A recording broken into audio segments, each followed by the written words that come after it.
Could I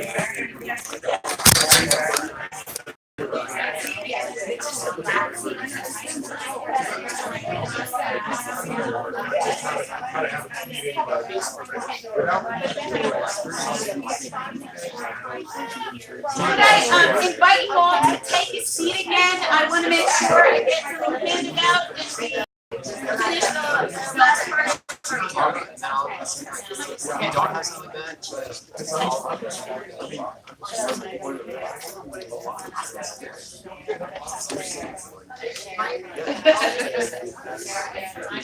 my gosh, I can speak another language.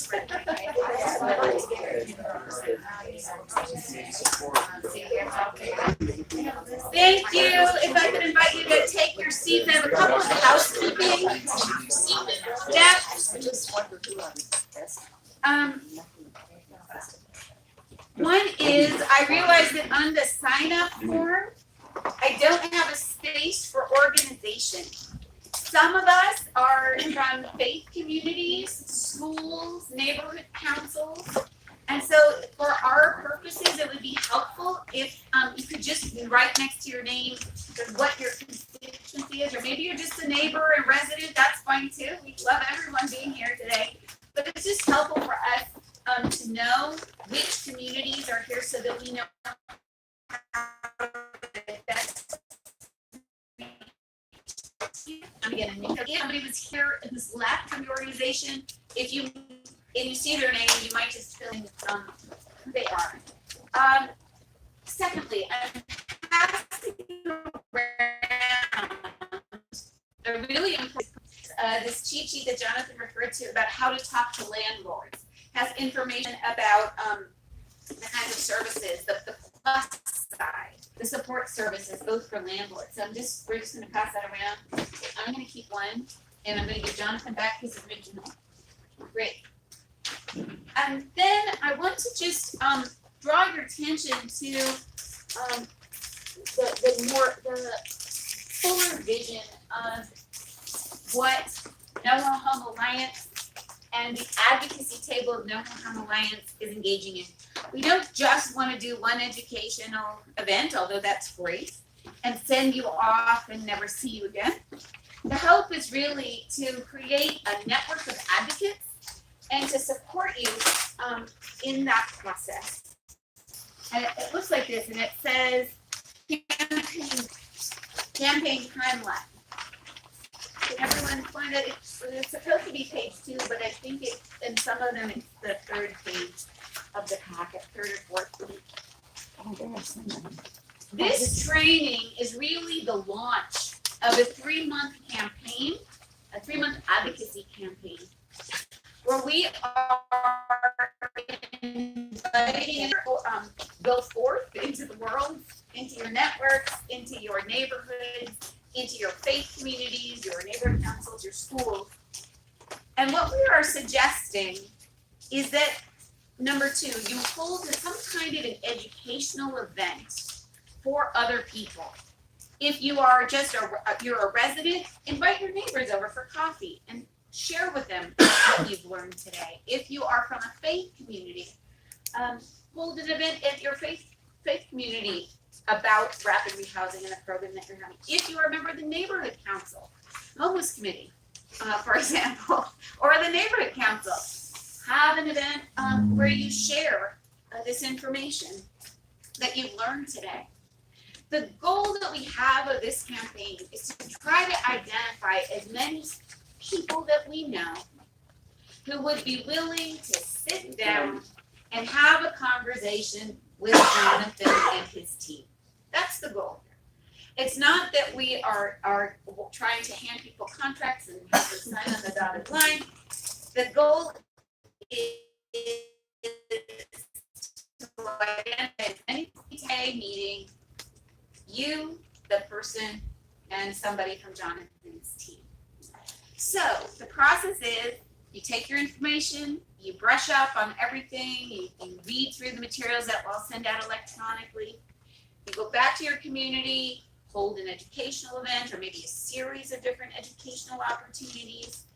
At that event or in your community, will be interested, might be maybe they're property owners, maybe there's someone who has an extra room.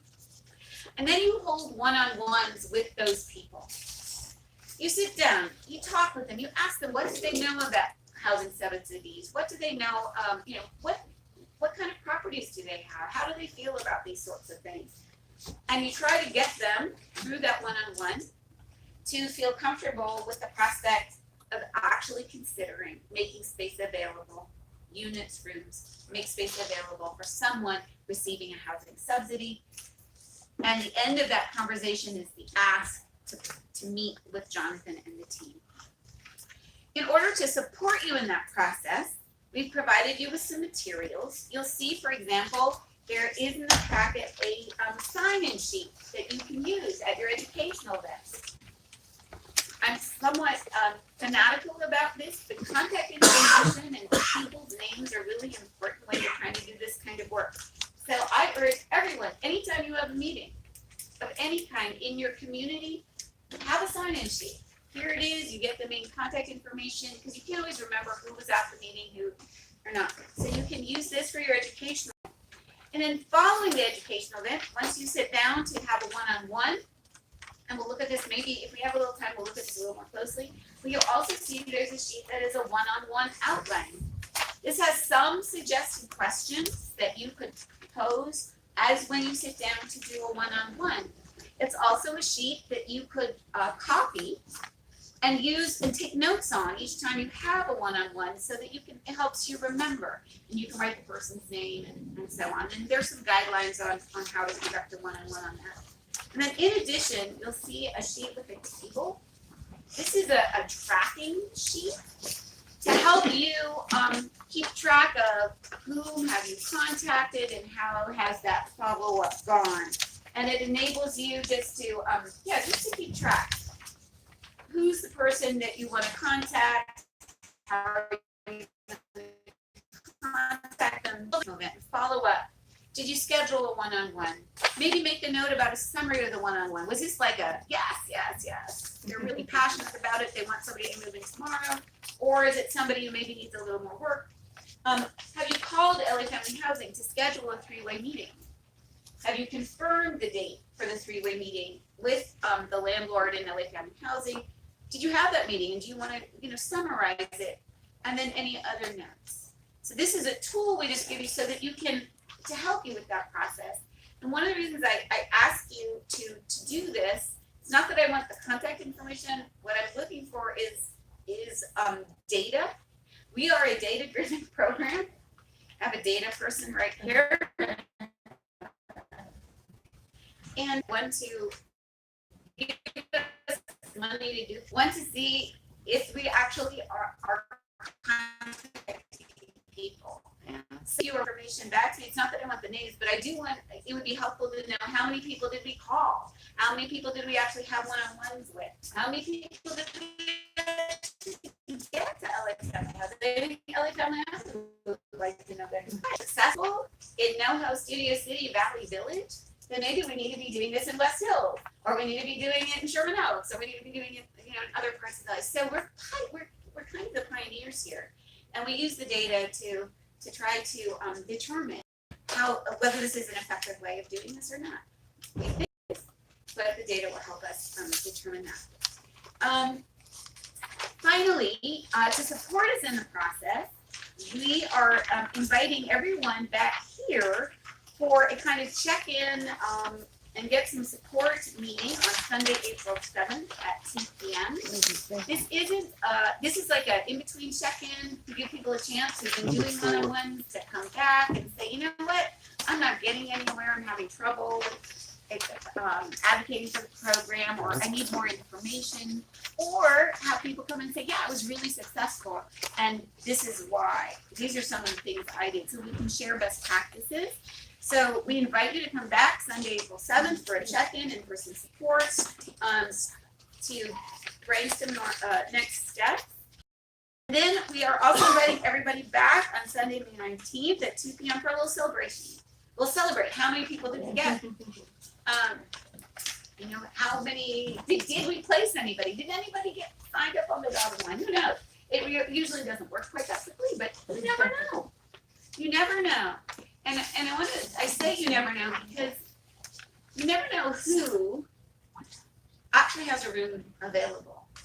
We had an event here yesterday. We had an open house. Some of you were there. And that was for our homeless drop-in program. And somebody came up to me who saw that we were doing this training and said, can you call me? I can't come to the training, but I have a room. And maybe we could work something out. So she's going to be my first one-on-one, even though she's not part of my faith community, but she's part of Noho. Does that make sense? Any thoughts, questions, feedback on the timeline for this 3-month campaign? Does it help to embed what's happening today in that campaign? Yeah. I'm the social action chair at my church, and Louise has spoken. We do our social action program. I do it personally in September. But I was thinking if I can get my pastor, and I'm seeing him next Wednesday, so I'm going to lobby to have something on a Sunday afternoon, like early. Do you think that Jonathan, and I'm sorry, ma'am, I did not get your first name? Chris. I was sitting next to. Yeah, we can, it'll probably most likely be Jonathan Okay, and his team, yeah. would you come? Yeah. Okay. So one of the things that we're trying to do, there's only one Jonathan, I'm sorry. and there are lots of us. So yeah, but part of the goal is also to build up our knowledge, and so I can't commit Jonathan, but we also want to build up our knowledge to make that happen. Yeah. So to that end, if one or more of us wants to speak to another group, is there materials beyond what you're giving us that might help us be better prepared to present to a group about what you do, how you do it? Right. So I'd be So there are interested two in that. things. The one is this rapid rehousing project, or do you mean Noho Home Alliance, or both? So What you've done today is enough. Right. So you will receive all of these materials as long as I get We have permission. a ton of stuff that you can use that. So they're gonna send us the links, they're gonna, maybe distribute the PowerPoint. Yeah, I'll send you like a more condensed version too. Also, with some notes in it to sort of Help you help with talk it, through. That's great. So we not tomorrow because we close tomorrow. We've had a busy weekend, and tomorrow we're taking off. But after tomorrow, I will send out to everyone on the list, as soon as we have all of the materials together, so hopefully by the end of the week, let's try to make that commitment, since we have this 3-month timeline. We'll send out whatever resources we have on rapid rehousing, the flyer, the brochure, an electronic version of the brochure, any other materials that LA Family Housing can provide us, and we will send those out to you. And then maybe one of the things to do is to say, Jonathan, is there someone that people could call in your office, either you or someone else, Yeah, so if they have a so I said that's on here. I'll pull up in the email that I sent to you with like all of the information of once you have someone that wants to work with us, like what the next step would be for getting contact. perfect. Well, does that sound helpful? And for anybody who wants a tour, probably to email me and then I'll connect, if it'll be me, if it'll be myself and my executive director and or just staff, certain staff people, particularly around the tour of our entire campus of On Lake Shores. What is your email? Could, if I might just jump in there, and say that I know Studio City, Homeless Committee did organize something. I know that the Noho Neighborhood Council that I sit on, our Homeless Committee would like to organize a permanent supportive housing tour and maybe conversation around permanent supportive housing. And one of our thoughts was maybe we could do a session on permanent supportive housing and actually do it at your location, at your community room. Then it's all in one time. Yeah, we do them all the time, I know so, you do. yeah. So we could, rather than just do one-offs, like try to schedule a couple Yeah, together. we prefer it to be larger groups, yeah. I'm just really curious about, do you guys allow dogs in the? Yep. Yeah. I tell you, the building, if you've never been in it, it's gorgeous. The units are wonderful. And one of the first people that we welcomed to our drop-in when we opened almost 3 years ago. It'll be 3 years in March. Is a gentleman by the name of Robert, who moved in on that rainy day. And it totally changed his life. Yeah. Totally changed his life. So, I would live in those units. yeah. I'd give up my kids to live in those units. I'm trying to be mindful of time. I just want to say, we had wanted to model a one-on-one. I don't know if we'll do that or not. Maybe we will. Maybe we'll just give people a chance to practice it. I also be mindful of time, and we're going to try to end closer to 4 than originally we had said 5, but I think we're going to try to end between 4 and 4:15. So let's take a few more questions, and then let's take a little bit of time to just practice having a conversation with someone. Yeah. My name is Allison Schneller, and I work with an organization, and we have speakers that are people that have recovered from homelessness. And if you guys do want to have a thing at your thing and at your thing, we can help you facilitate to get someone to speak from first person lived experience of homelessness. It's these guys were amazing, but there's even something more transcendent to see actually that everybody, it could be you, it could be you, it could be you, it could be you. I'd be happy to facilitate that. I have some cards here, and let me know if you want. We always pay our speakers, and if you guys don't have money in your budgets to pay them, my foundation that I work for can pay for them, but we like to create jobs and whatnot. Thank you. Other questions? What are the Yes. first 3 steps that you think someone should do walking out of this room after this training?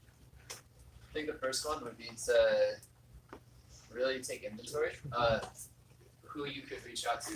I think that Stephanie did a really good job of highlighting that we're not just talking about people that necessarily own buildings, but really there's many avenues that you could go in terms of who to reach out to or who can house someone. So I think the first thing would be really to take a look at the people that you know in your network, in your community, and who might that be that you would reach out to.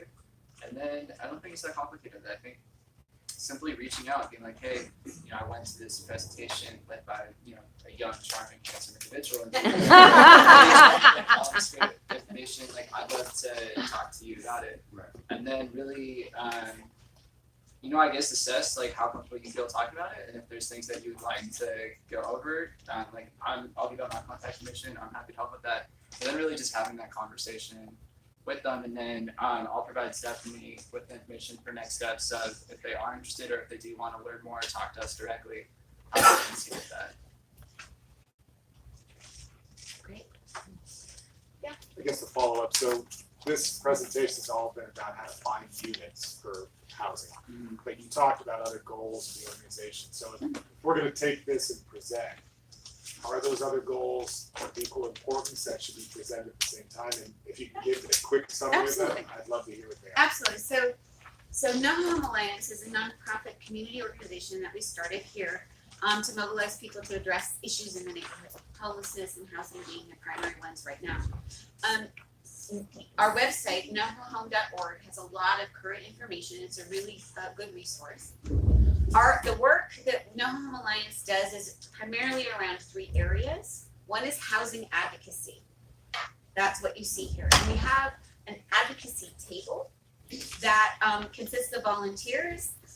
Luis is the lead of that. Barbara, who here is on the advocacy table? Barbara's on that. Patty, Enrique. We have people from different communities. If advocacy is your thing and you want to help lead or guide the advocacy efforts of No Home Alliance, you're welcome to be on that leadership table. So for housing advocacy, we've done this event. This is the very first one, and we've launched this 3-month campaign around rapid rehousing. But we will be launching similar campaigns around permanent supportive housing and bridge housing. That's the housing advocacy piece. Another main area is homeless services. We realized that there was a gap in our neighborhood around creating space for persons experiencing homelessness to encounter outreach workers in a way that could be maybe more effective. So we started this drop-in program. It's volunteer run. We have 2 staff people, myself, very part-time, and Leon, some of you know, Leon is our administrator, also very, very part-time. Everything else is volunteer run. We have our volunteer cooks and servers. We have our volunteer people in the shower room doing the showers and handing out the clothes. With the volunteers on the floor, interacting with guests, building relationships. Our program is designed to be the custodians of the relationships with persons experiencing homelessness in our neighborhood, so that when the outreach worker can be in the neighborhood, they can be connected.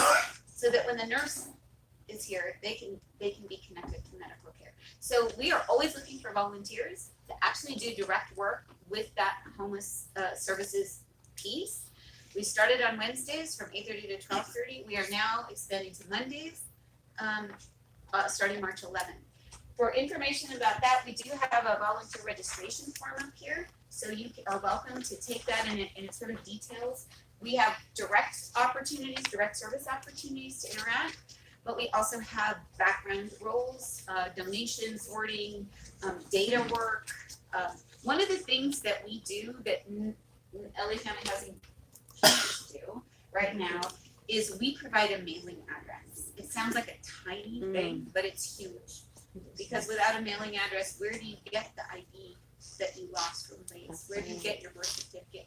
Where do you get your so that's work that we do. And then we have actually a third avenue, and that is immigrant legal services.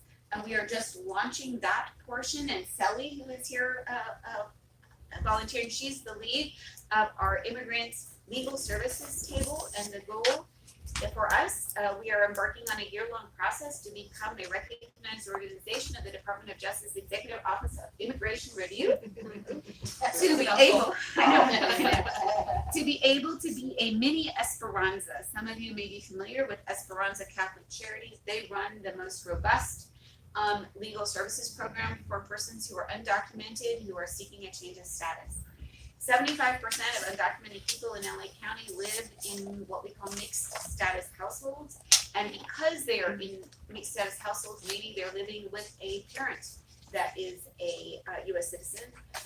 Maybe they're an undocumented woman at the age of 45 who has children in their 20s now who are US citizens.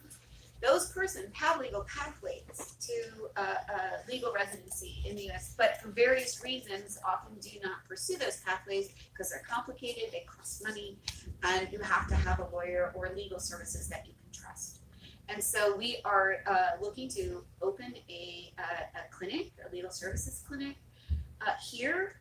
Our models are always pop-up models because we believe in that all communities have a role to play in addressing issues that face us. So we are looking to partner with medical services program, Northeast Valley Medical Center in particular, that serves low income and persons experiencing homelessness. And but this is a model that's worked really effectively in other parts of the country. And so we want to partner with this medical services. Medical providers often are the first ones to learn about issues around immigration status. So we're trying to catch the immigration issue right at at its root and not have to wait until somebody's in deportation proceedings and in detention at the Metropolitan Detention Center downtown, which is no picnic. So anyway, so those are the 3 areas of Noho Home Alliance.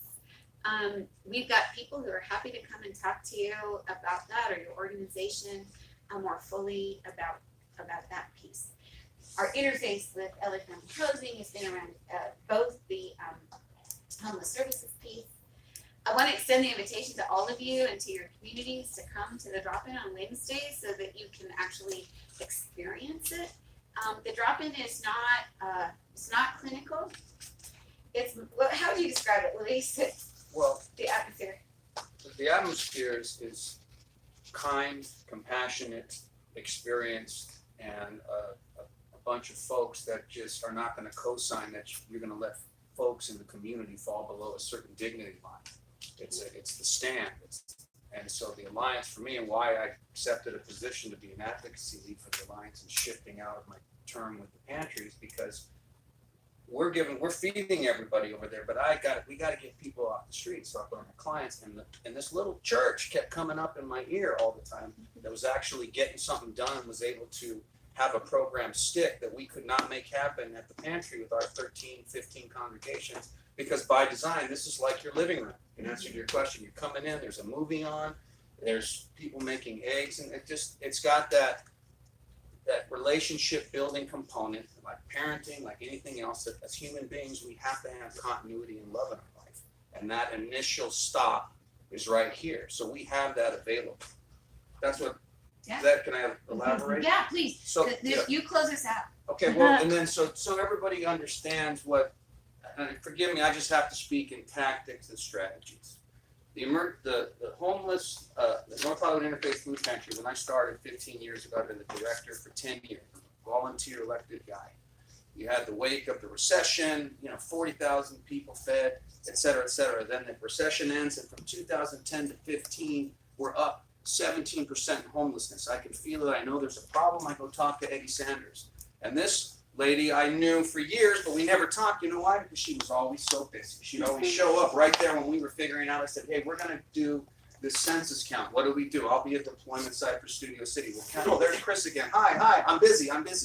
And everyone's going by. So from 2010, 15, up 17%. But then we started gaining some high ground.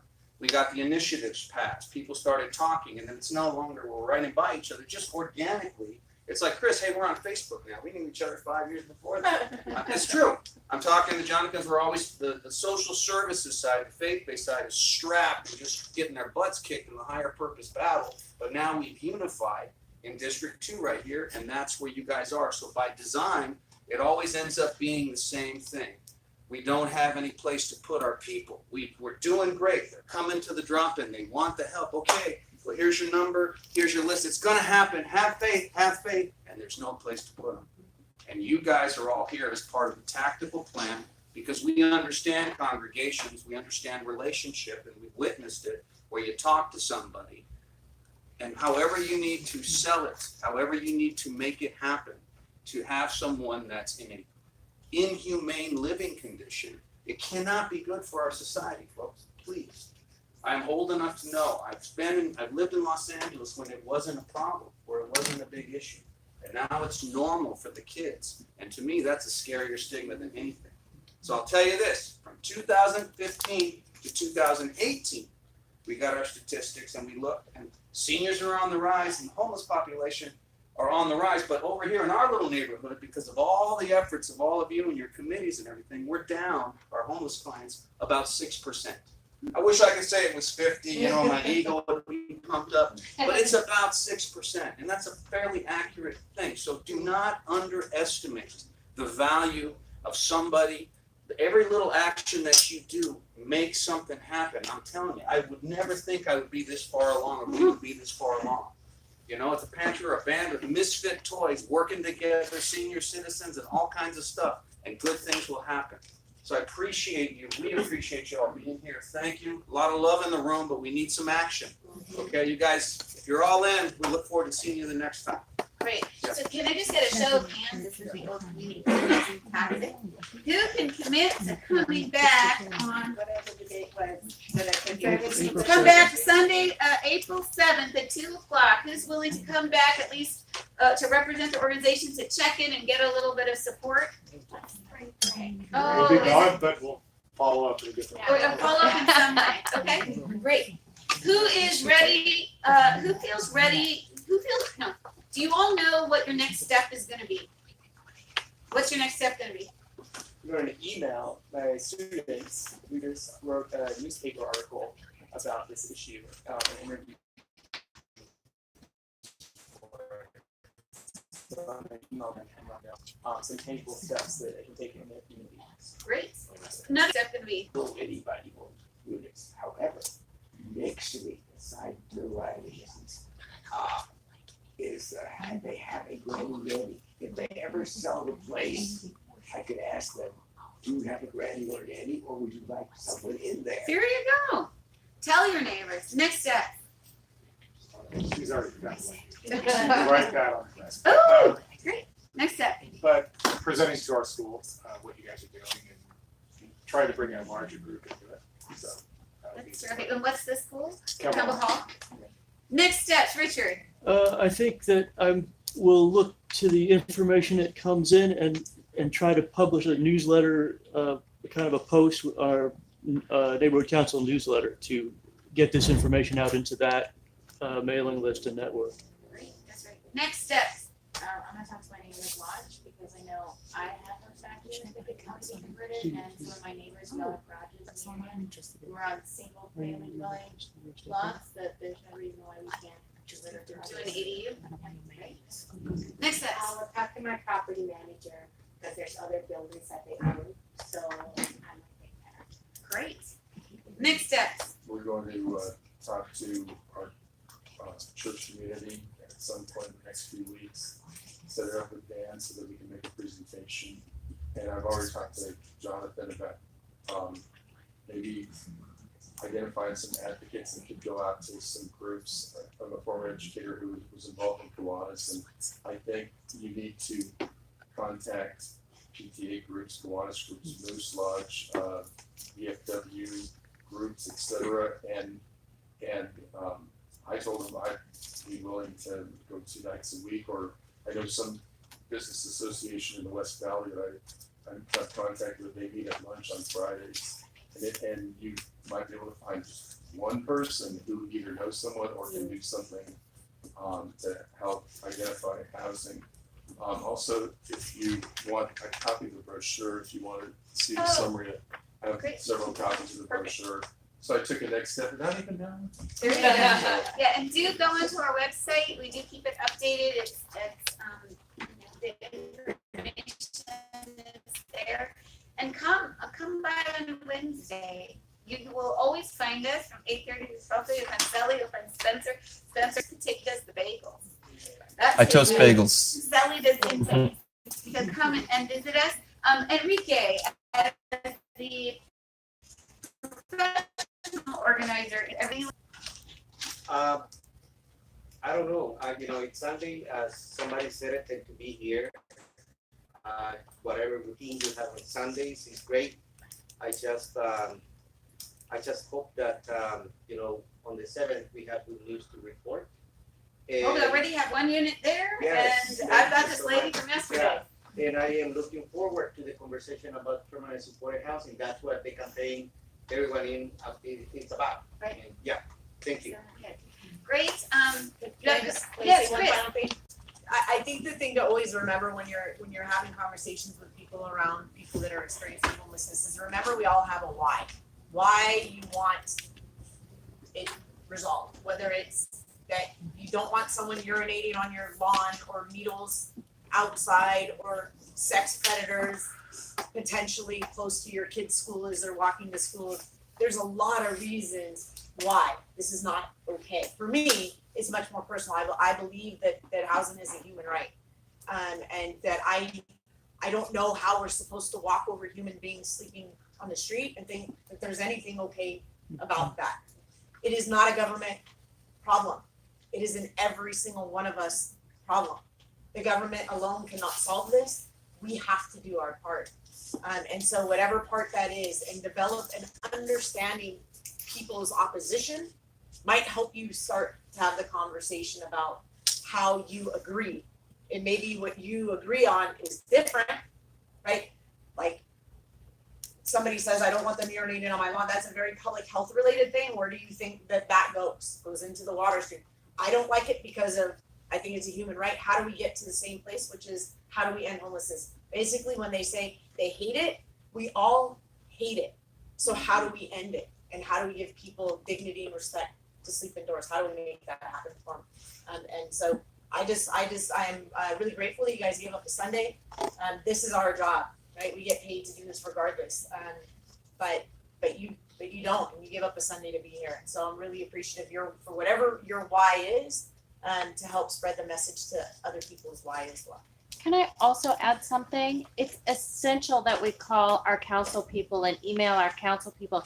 It's essential that we show up at neighborhood council meetings and support and say yes in my backyard. It's essential that we find out when the next announcement for bridge housing is and we show up and we outnumber the people that are against it. It's essential that we show up.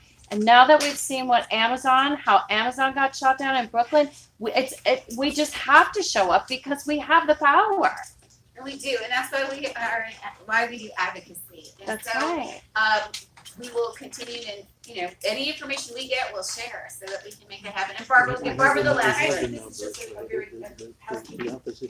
Was our Very session wow. today? Yes, it was. So for all of us, if we have others within our congregation who might be interested in becoming advocates, there's a way for this tape to be available so they can receive the training. Correct. Once Spencer, does what his magic, whatever he does to make it available, or to make it in a format, upload it to YouTube or something, we'll send out the link. I want to say thank you, Louise. You are the man.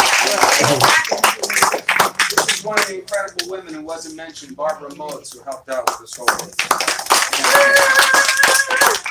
Thank you all. Wish you all a great 3 months.